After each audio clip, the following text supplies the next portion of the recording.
जय श्री हरि। नमस्कार मित्रों, श्री वेदा भक्ति यूट्यूब चैनल में आप सभी का हार्दिक स्वागत है। ज्येष्ठ मास महात्म्य कथा अध्याय 16 गंगा अवतीर्ण कथा। अस्कंद जी बोले कि हे विप्रो, उसके पश्चात राजा भागीरथ निष्कंटक राज कर अपने पूर्व पितरों के समाचार सुनकर अत्यंत उदासीन हो गए और समस्त राज्य तथा कोष को अपने पितामह राजा शगर के अधीन कर उसकी आज्ञा लेकर दारुण तप करने के निमित्त तपोवन को चले गए। श्री शिव जी को प्रसन्न करने के लिए निराह रहकर स्थिर चित्त से पंचाक्षरी विद्या ओम नमः शिवाय का जाप करने लगे तथा 10 वर्ष पर्यंत दिन रात एक पैर पर स्थित रहकर जल मात्र आहार करके तथा वायु पीकर तप करने लगे। इस प्रकार तप करते हुए राजा भागीरथ को बहुत समय बीत गया। तब भक्तवत्सल श्री शिव जी महाराज स्वयं आकर प्रकट हुए। भागीरथ की भक्ति के भसीभूत होकर जब वर देने के लिए श्री शिव जी महाराज स्वयं वहां पर आए, तब राजा भागीरथ ने शिव जी को देखकर और प्रणाम करके उच्च स्वर से मधुर वचन बोले।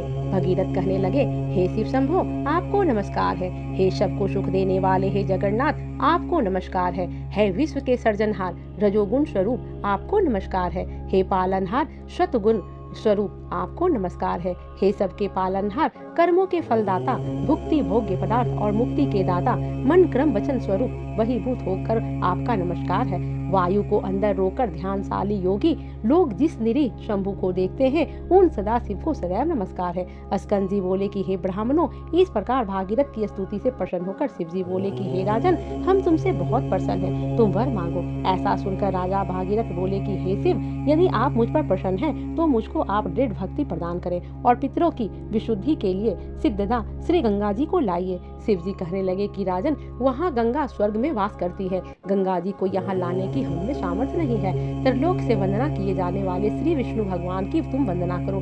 जिस उपाय से श्री विष्णु भगवान तुम पर प्रसन्न हो, वही उपाय करो। वह प्रसन्न होकर स्वयं तुम्हारे पास चले आएंगे।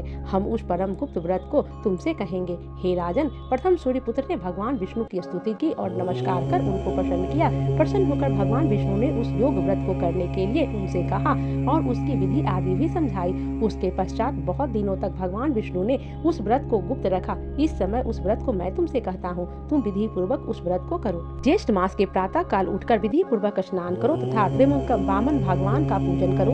पंचाग्नि का सेवन, ब्राह्मणों को दही चावल का दान और श्रेष्ठ जलदान करो। इस प्रकार 1 मास तक व्रत करने से भगवान प्रसन्न होंगे और समस्त पापों को नाश करने वाली उस स्वर्गवाहिनी गंगा को लाएंगे।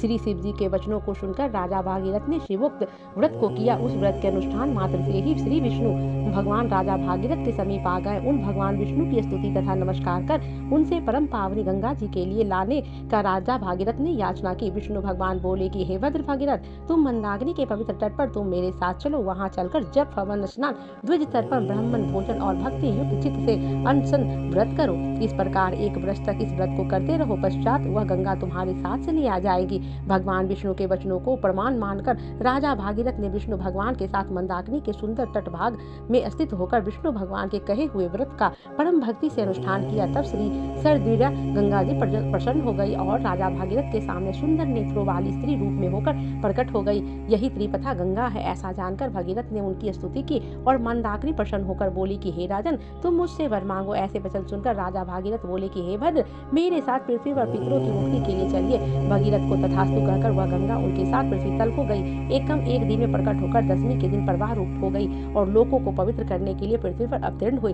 तत्पश्चात भागीरथ ने श्री गंगा जी के दिव्य जल से अपने पितरों को प्लावित किया। गंगा जल से प्लावित से वे भस्म राशि सगर के पुत्र दिव्य देहधारी होकर वैकुंठ को चले गए। इति श्री ज्येष्ठ महात्म्य गंगा अवतीर्ण 16वां अध्याय समाप्त।